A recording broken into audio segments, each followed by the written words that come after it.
Eu sou o SUS. Eu sou o SUS. Eu sou o SUS. Eu sou o SUS. Eu sou o SUS. Eu sou o SUS. Armã, Aré, SUS. Eu sou o SUS. Eu sou SUS. Repórter SUS. O que acontece no seu sistema de saúde?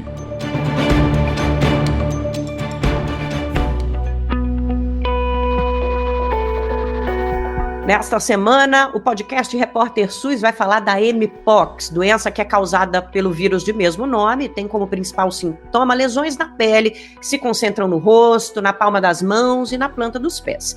O número de casos se concentra mais no continente africano, especialmente na República Democrática do Congo, mas a Organização Mundial da Saúde, a OMS, renovou o alerta global contra a doença no último dia 22 de novembro. Dias antes, a OMS já tinha aprovado a primeira vacina emergencial para ser aplicada em crianças menores de 1 ano em regiões de surto da doença.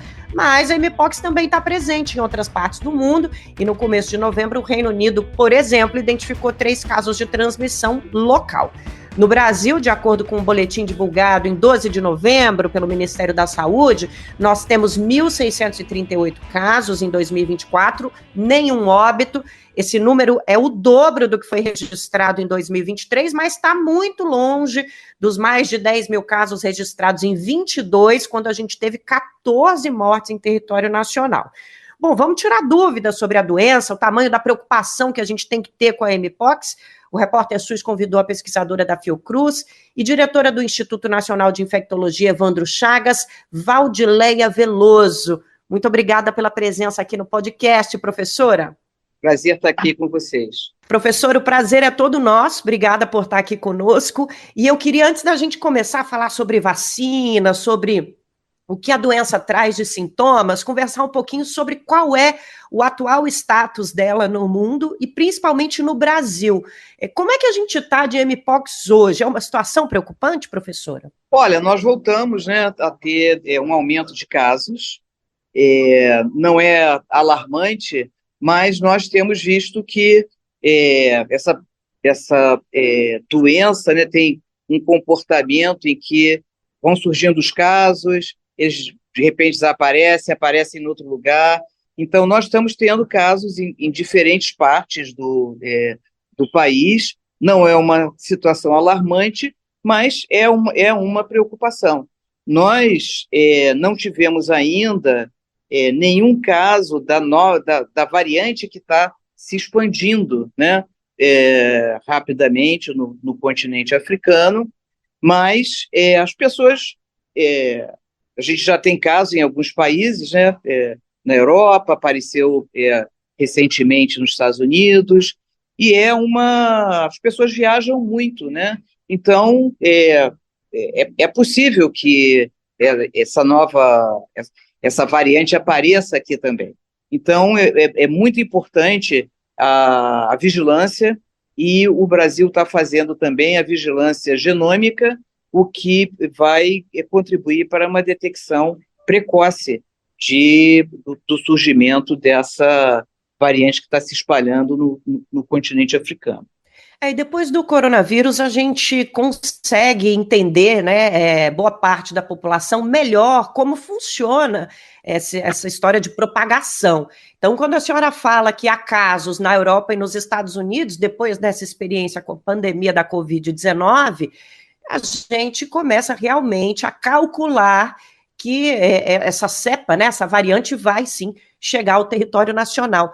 E professora, falar um pouquinho sobre essa informação da vacina emergencial para crianças. É uma excelente notícia, Essa aprovação, o que ela pode trazer de resultados para a gente no Brasil? No momento, o Brasil não tem uma situação em que seja alarmante, para as crianças. No continente africano, as crianças são muito acometidas, Tem diferenças em relação à exposição, à forma de apresentação. Então, essa é uma coisa importante, mas, assim, o que é mais preocupante é que as vacinas são muito limitadas, Então, a produção da vacina, que é a vacina vamos dizer, é a vacina mais recente, né?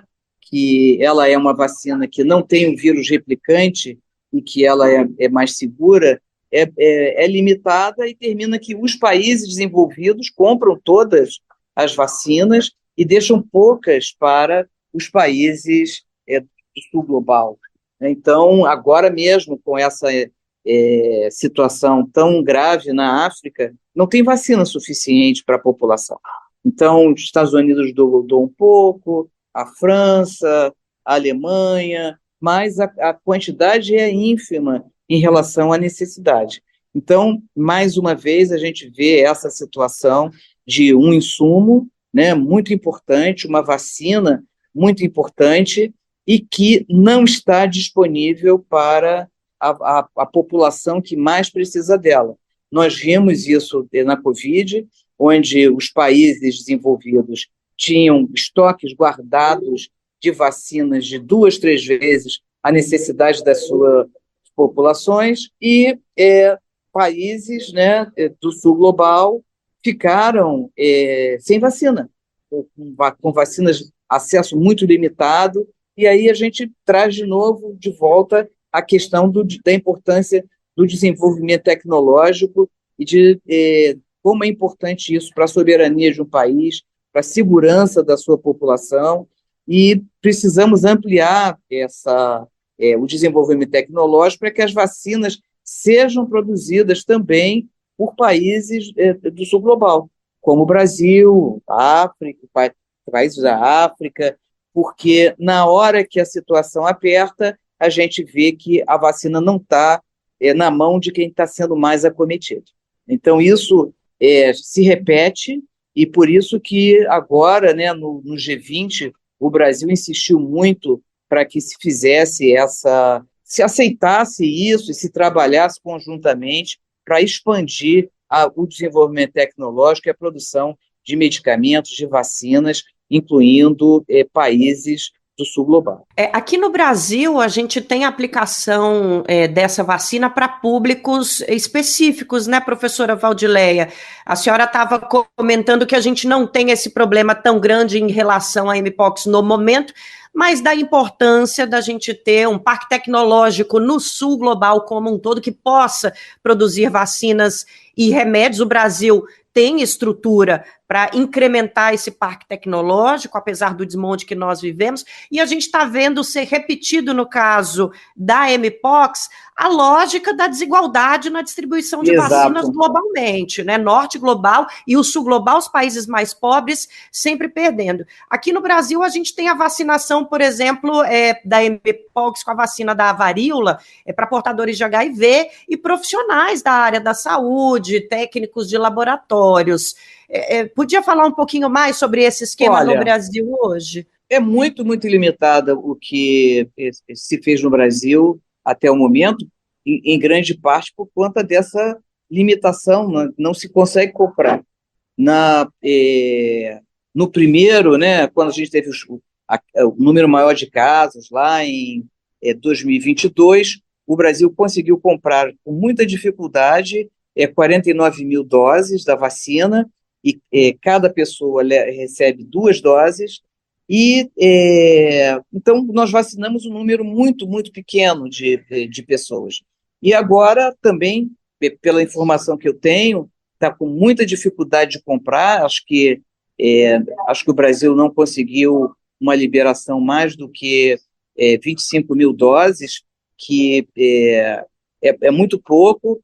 E assim, embora a gente não esteja com uma explosão de casos, o ideal é que a população que é mais vulnerável, que ela seja vacinada progressivamente, como estão fazendo os países desenvolvidos. Eles não estão com nenhuma explosão de casos, mas estão vacinando progressivamente, desde 2022, estão vacinando.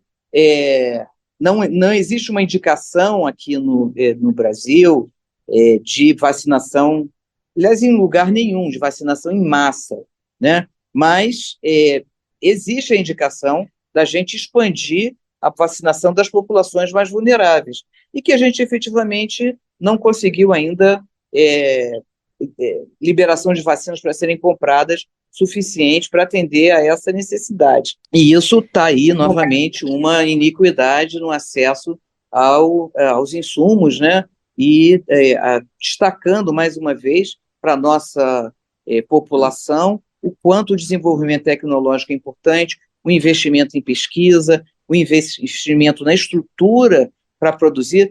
Não basta você simplesmente comprar vacinas, porque em momentos críticos elas não vão estar disponíveis para essa compra, como não estiveram na pandemia da Covid, nessa emergência de Mpox. Então, isso é importante que a população compreenda que é necessário um investimento contínuo do nosso governo no desenvolvimento tecnológico para que nós possamos ter soberania em relação à proteção da nossa população. Olha, quando a professora Valdileia traz esse tema, o que ela está dizendo é que nós, como país, não podemos arcar com períodos de negacionismo científico, porque isso causa um estrago considerável. As políticas de saúde, assim como de educação, políticas sociais, políticas para a população, precisam ser contínuas independentemente da ideologia de quem está no Palácio do Planalto, no governo estadual, na prefeitura, né, no governo municipal. É um alerta muito importante o que a professora traz aqui. E para você que está nos ouvindo, daqui a pouquinho a gente vai falar, para encerrar a nossa conversa, nós não vamos terminar a nossa conversa sem falar sobre sintomas, maneiras de prevenção. Mas eu queria fazer mais uma pergunta para a professora Valdileia, para a gente entender um pouco melhor essa desigualdade que assola não só o Brasil, mas todo o mundo científico, gente. É fato, países pobres têm menos acesso. Isso é gravíssimo. Nós vimos o potencial de estrago que essa situação pode trazer ao longo de toda a pandemia. Então, agora a gente tem países do continente africano, em especial a República Democrática do Congo, com um problema grave em relação à Mpox, professora. Esses países estão recebendo apoio necessário da comunidade global? As respostas anteriores da senhora já me dão um indicativo de que não muito, né, professora? É limitado, porque para que você nós não temos, na verdade, não podemos dizer que temos nem a dimensão correta do que está acontecendo, porque existe uma limitação muito grande também de kits diagnósticos. Então, se você não faz o diagnóstico, você não sabe exatamente o número de pessoas que estão sendo acometidas pela doença. Então, isso já limita a visibilidade da gravidade da situação. Então, novamente, a questão dos kits diagnósticos também é a mesma coisa, limitação no desenvolvimento tecnológico, a detenção, né, desse conhecimento, dos direitos, das patentes, da capacidade nos países desenvolvidos, o que é um grande problema. O Brasil se estruturou, tem capacidade de desenvolver os kits diagnósticos, a Fiocruz desenvolveu, produz, distribui, mas quando você pega a necessidade hoje de uma situação como a do continente africano, o número de kits que eles estão recebendo é um número muito aquém da necessidade para a devida vigilância, né, e monitoramento da situação, dessa situação epidêmica. Então, a gente vê que o desenvolvimento tecnológico é muito importante e que a gente não tem desenvolvimento se a gente não tem investimento contínuo na pesquisa e nas estruturas. Então, essa é uma mensagem muito importante que a população precisa saber e precisa defender, reivindicar o investimento na pesquisa e no desenvolvimento tecnológico, que às vezes isso não é a própria população não tem consciência disso, não basta nem ter dinheiro para comprar uma vacina, um kit, porque eles não vão estar disponíveis para a compra. Então, essa é a situação que é a importância da autonomia dos países para a sua própria segurança e soberania. Sem dúvida. Bom, para a gente encerrar a nossa conversa, professora Valdileia, eu tenho certeza que muita gente que está nos ouvindo tem curiosidade para entender como se prevenir, quais são os sinais da doença. A gente teve um pico de casos há algum tempo que trouxe a doença para as manchetes dos jornais e muita gente ficou muito bem informada. Mas é sempre bom trazer essas informações de serviço e lembrar a população sobre elas, né? Então, para a gente finalizar, professora Valdileia, quais são os aspectos mais importantes para a gente ter atenção em relação à mpox? Principalmente na questão dos sintomas e da prevenção. Como prevenir e como identificar que a pessoa está infectada? Olha, a pessoa pode começar com sintomas como mal-estar, um aumento, né, dos gânglios, que a gente chama popularmente de ínguas, pode ter febre. Então, esse pode ser o que a gente chama assim, de sinais iniciais, mas que eles podem não ser percebidos ou então nem acontecerem. A pessoa pode já surgir com lesões no corpo e que são lesões que podem se disseminar. É muito frequente o acometimento da região da genitália, da região perianal, então, cavidade oral. Então, essas lesões persistentes, elas são importantes que a pessoa, se acontecer algo assim, procurar o serviço médico para que o médico possa examinar, solicitar exames e fazer as recomendações. O que é muito importante fazer o diagnóstico precoce, porque existem recomendações de isolamento, né? A pessoa precisa ficar afastada das outras para que essa infecção não se transmita. Então, é uma infecção que pode ser transmitida pelo contato íntimo, né, entre pessoas, pode ser pessoas que compartilham lençóis, compartilham toalhas, dormem na mesma cama, pessoas no contato do corpo e também nas relações sexuais. Então, é importante o diagnóstico precoce para que se tenha esse afastamento. Então, é preciso atenção e buscar o serviço de saúde. Às vezes, por exemplo, é uma doença que pode se manifestar como lesões parecidas com a da catapora, por exemplo. O médico vai solicitar os exames e vai fazer o exame, vai fazer tanto para a busca, né, de diagnóstico de mpox quanto de varicela. Entendi. E o que é que leva aos casos mais graves e aos óbitos, professora Valdileia? Eles têm acontecido em pessoas que são imunossuprimidas, né? Principalmente em pessoas que vivem com HIV, com uma doença uma doença avançada, pessoas que abandonaram, principalmente pessoas que descontinuaram o tratamento, estavam em tratamento, descontinuaram esse tratamento, e com isso a imunidade cai. Essas pessoas costumam ter quadros mais graves e as mortes estão muito relacionadas com um quadro de imunossupressão. Então, o diagnóstico precoce é fundamental também para que o cuidado dessas lesões do paciente possa ser feito. A pessoa, às vezes, tem dificuldade de deglutir, tem dificuldade de externalizar, né, a glande, o prepúcio ali no pênis, que dificulta. Então, é muito importante diagnóstico precoce para que se possa manejar essas manifestações, e também uma coisa que é frequente é a dor, né? Então, para que a pessoa possa receber medicamentos para analgesia adequada e evitar, com o cuidado das lesões, evitar a infecção bacteriana, que a gente chama de infecção secundária. As lesões estão ali causadas pelo vírus, mas altera toda aquela dinâmica, né, da pele, da mucosa, e as bactérias, então, se instalam ali e podem causar infecções bacterianas graves. Inclusive, uma causa importante de morte é o que a gente chama de sepsemia, é a disseminação da infecção bacteriana pela porta de entrada ali, aonde estão as lesões.